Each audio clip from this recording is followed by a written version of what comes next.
I am rich, and I am proud of every penny I own. I made my money by my own effort, in free exchange, and through the voluntary consent of every man I dealt with. The voluntary consent of those who employed me when I started. The voluntary consent of those who work for me now. The voluntary consent of those who buy my product. I shall answer all the questions you are afraid to ask me openly. Do I wish to pay my workers more than their services are worth to me? I do not. Do I wish to sell my product for less than my customers are willing to pay me?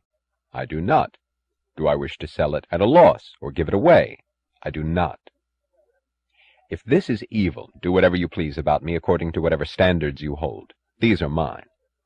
I am earning my own living as every honest man must. I refuse to accept as guilt the fact of my own existence and the fact that I must work in order to support it. I refuse to accept as guilt the fact that I am able to do it and do it well. I refuse to accept as guilt the fact that I am able to do it better than most people, the fact that my work is of greater value than the work of my neighbors and that more men are willing to pay me. I refuse to apologize for my ability.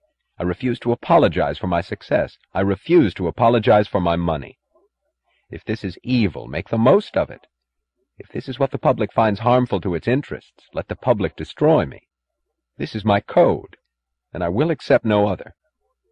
I could say to you that I have done more good for my fellow men than you can ever hope to accomplish. But I will not say it, because I do not seek the good of others as a sanction for my right to exist. Nor do I recognize the good of others as a justification for their seizure of my property or their destruction of my life. I will not say that the good of others was the purpose of my work.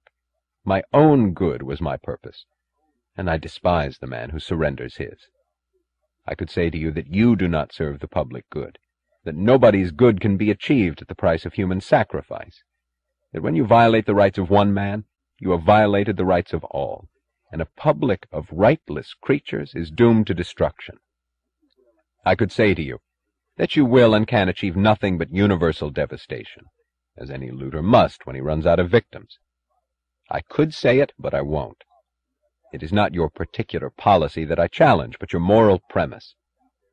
If it were true that men could achieve their good by means of turning some men into sacrificial animals, and I were asked to immolate myself for the sake of creatures who wanted to survive at the price of my blood, if I were asked to serve the interests of society apart from, above, and against my own, I would refuse.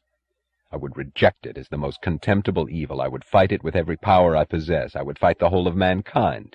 If 1 minute were all I could last before I were murdered, I would fight in the full confidence of the justice of my battle and of a living being's right to exist.